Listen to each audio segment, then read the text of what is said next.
느헤미야가 평소에 기도를 하고 있었기 때문에 아닥사스다 왕과 대화를 할 때에 그의 진솔한 마음을 드러낼 수 있었고, 또 결국 이 주어진 기회를 기도함으로 해서 잡게 됐다. 그리고 하나님의 선한 손길을 경험하게 됐다. 어저께 그렇게 말씀을 드렸습니다.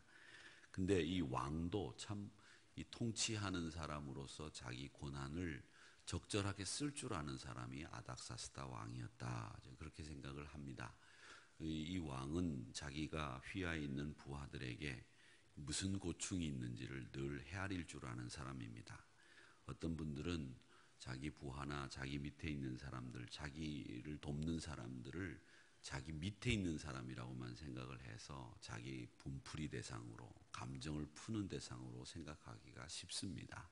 그래서 요즘에 보면 뭐 이상한 일도 나오고, 뭐 항공사 그 회장의 딸이 또 부인이 뭐 행패를 부리고 갑질한다는 얘기들이 나오는데, 그런 얘기들을 이렇게 보면 그분들의 인격이라든지 그분들의 사람 됨됨이도 볼 수 있지만, 우리는 사람이 무엇보다도 제일 중요한 것은 높고 낮음이 없이 다 똑같은 사람들이다라는 생각을 가지고 사는 것이 우리 그리스도인들에게 필요한데, 이 아닥사스다 왕도 그런 사람이었다고 보여집니다. 왜냐하면 자기 밑에 있는 휘하의 신하들의 얼굴색이 어떻게 변하는지 뭐 신경 안 쓰는 왕들도 많았습니다.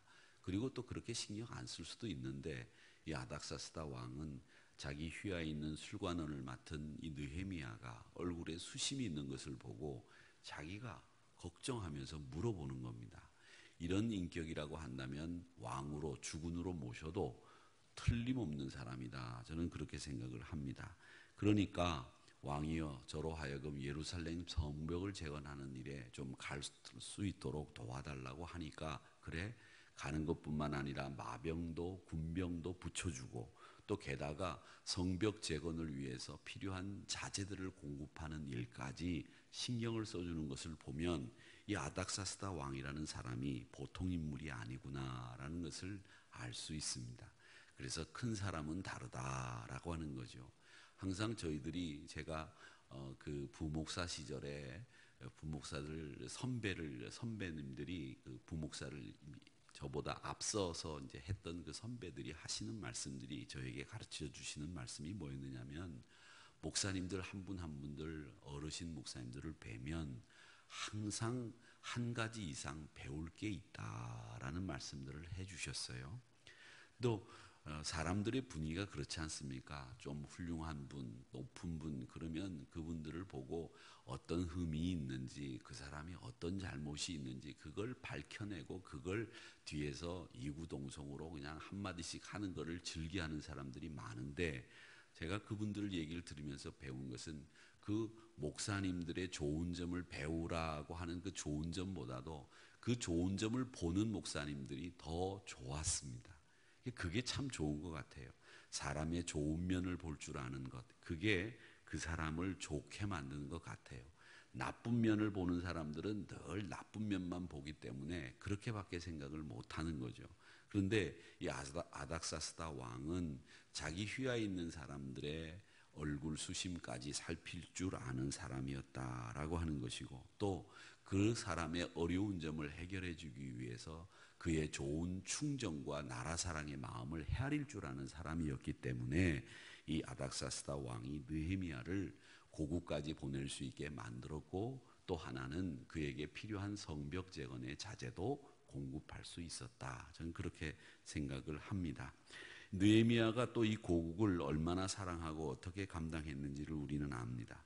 늘 이 느헤미야가 이 아닥사스다 왕 앞에 대답을 할 때도, 오늘 말씀에도, 어제도 제가 말씀드렸지만 묵도를 하고 드렸다 이렇게 말씀을 드렸는데, 이 묵도라는 말이 히브리어로 원어가 뭐냐면 팔랄이라고 하는 말입니다. 묵도라는 말이요. 그 말이 무슨 말이냐면 간절한 소원을 품고 하나님 앞에 기도했다라는 뜻입니다. 간절한 소원을 품고, 그러니까 나라를 위해서 간절한 소원을 품고 끊임없이 기도했던 사람이 느헤미야였다라고 하는 것을 알 수 있고요.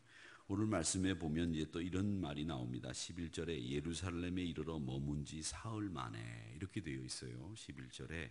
근데 이 수산궁에서 예루살렘까지 여행하는 길을 지금의 키로수로 따지자면 한 1300km 정도 떨어져 있다고 성경학자들은 얘기를 합니다. 1300km의 길을 걸어서 한 2개월 정도 걸린다 그래요. 이제 그 오는 길이 말이죠. 물론 1300km를 걷는 게 뭐 열흘이면 뭐 20일이면 걸을 수 있다, 30일이면 걸을 수 있다 그러지만 사람이 쉬지 않고 걸을 수 있겠습니까?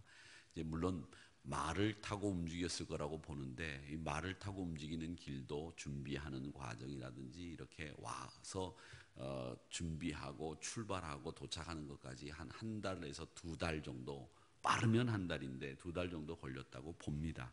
그렇게 걸리고 왔으니까 이 3일을 쉰 걸로 돼 있는 겁니다. 3일 동안 쉰 것으로 보고 그 다음에는 이제 이분이 3일 동안 휴식을 취한 다음에 평소처럼 기도를 하면서 성벽 재건을 어떻게 할 것인가 이렇게 그가 이제 생각을 했을 겁니다. 이제 그런 다음에 이분이 예루살렘 성벽을 돌아보는 일을 했다는 겁니다. 그러니까 그분이 한 일이 느헤미야가 예루살렘에 도착해서 한 일이 2가지인데 하나가 사흘 동안 쉬면서 기도한 일, 그 다음에 또 하나는 성벽을 확인하는 일을 했다 이렇게 정리를 할 수 있습니다. 그럼 3일 동안 휴식을 취하면서 느헤미야가 평소대로 기도하는 일을 했을 겁니다. 그렇게 기도를 했을 것이고 또 하나는 이 성벽 재건을 위해서 성벽을 돌아보는 일을 했다고 되어 있는데 사실은 그런 사람들 많아요. 예루살렘에 도착을 해서 내가 성벽을 재건하려면 이 동네에 있는 유지들, 실력자들 그런 사람을 만나는 일이 우선이다 생각을 하고 그런 사람 만나는 일을 먼저 할 수 있지 않습니까? 이게 인간적인 방법이에요. 어떻게 보면 또 어떻게 보면 합리적이고 효과적인 수단일 수도 있습니다. 그런데 그는 사람들 만나지 않았습니다. 하나님 앞에 기도하고 그 다음에 그가 한 일은 상황을 파악하기 위해서 길을 나섰다는 겁니다. 예루살렘 형편을 직접 확인할 필요가 있었던 거죠. 왜 성벽 재건을 하다가 그만두었는지, 그리고 성의 형편이 어떤지, 주변 사람들은 어떻게 살고 있는지, 그리고 산발랏과 도비아라고 하는 사람이 있는데 그 사람은 어떤 사람인지, 그 사람이 왜 이런 일을 방해하는지 그걸 확인하는 일을 제일 먼저 했다는 겁니다. 근데 당시에 이 산발랏과 도비아는 예루살렘에 있는 실력자들과 유지되는 사람들과 결혼, 자식들을 그 사람들과 사돈관계를 맺어서 결혼을 시키고 또 그 사람들과 무슨 연주를 만들든지 관계를 만들어서 이 산발랏과 도비아가 예루살렘에서 누구도 쳐낼 수 없는 그런 위치에 자기가 있도록 그런 공고한 인간관계를 쫙 맺어놓은 사람이 산발랏과 도비아였다고 합니다. 그러니까 여기서 이 산발랏과 도비아라고 하는 사람하고 아라비아 사람 게셈이라는 사람이 당시에 예루살렘에서 얼마나 많은 권한을 행사했는지 우리가 알 수 있는 상황입니다. 이제 그런 상황들을 파악하는 일에 이 느헤미야가 주력을 다했다라고 하는 것을 알 수 있습니다. 그러니까 여러분, 세상은 물론 이런 인간관계라든지 자기가 갖고 있는 인맥, 지연, 학연 이런 것을 가지고 자기의 위치를 공고하게 하려고 하는 사람들이 있습니다. 그런 사람들이 자기의 인맥이나 자기의 실력을 이용해서 항상 자기가 원하는 바를 이루려고 하는 사람들이 있다는 겁니다. 물론 신앙인 가운데 그런 사람이 없겠습니까?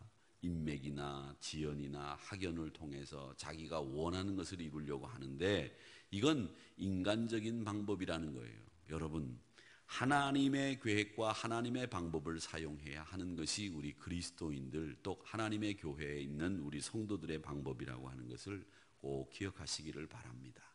자연의 순리라고 하는 것은 물 흐르듯이 흘러가게 돼 있는 거예요. 그 물 흐르는 것을 거스리는 거 그게 가능할 것 같아 보이죠. 사람들이 절대 가능하지 않습니다. 제가 여러 번 경험했습니다.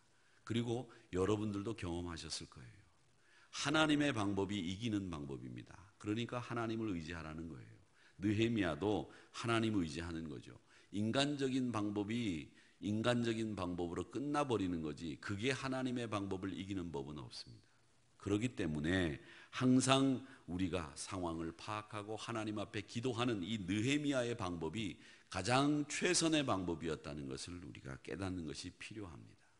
그래서 이 느헤미야는 그것을 알고 있었기 때문에 이것을 파악하는 일에 주력했고 그것을 파악한 다음에 하나님 앞에 기도했다는 겁니다. 그러니까 비전을 품고 기도하는 가운데 비전이 생기는 거고 비전이 있는 사람들이 기도하는 사람들이고 기도하면 구체적인 실행 방법들이 생각이 나는 것이고 그걸 추진할 수 있는 힘도 기도하는 중에 생기는 거예요. 그걸 인간적인 방법으로 쓰려고 자꾸 그 인간적인 방법을 동원하다 보면 결국 제 깨에 제가 넘어가는 거예요. 그게 사람들의 일이라는 거죠. 그래서 사람의 지혜가 하나님의 어리석음을 넘어서지 못한다는 말이 나오는 겁니다. 여러분, 그렇기 때문에 상황을 파악하고 기도하는 일만 하면 느헤미야와 같이 성벽을 거뜬히 재건할 수 있는 일이 생긴다는 거죠. 그러기에 항상 우리가 믿음의 사람들이 전도할 때도 그렇습니다. 내가 전도하려고 하는 그 사람이 어떤 가정 환경에서 자랐는지 파악하는 일이 필요하죠. 그리고 그 사람의 전에 믿던 종교가 뭔지를 파악하는 겁니다. 그리고 그 사람이 어떤 생각을 주로 하는지를 알아야 되는 거예요. 여러분, 그런 가운데 그분을 위해서 기도해주면 하나님이, 성령님이 그분의 마음을 움직여주는 거죠. 그러니까 이렇게 상황을 파악하고 기도하는 일, 이게 느헤미야가 예루살렘에서 도착해서 제일 먼저 한 일이었다라고 하는 것을 오늘 꼭 기억하시기를 바랍니다.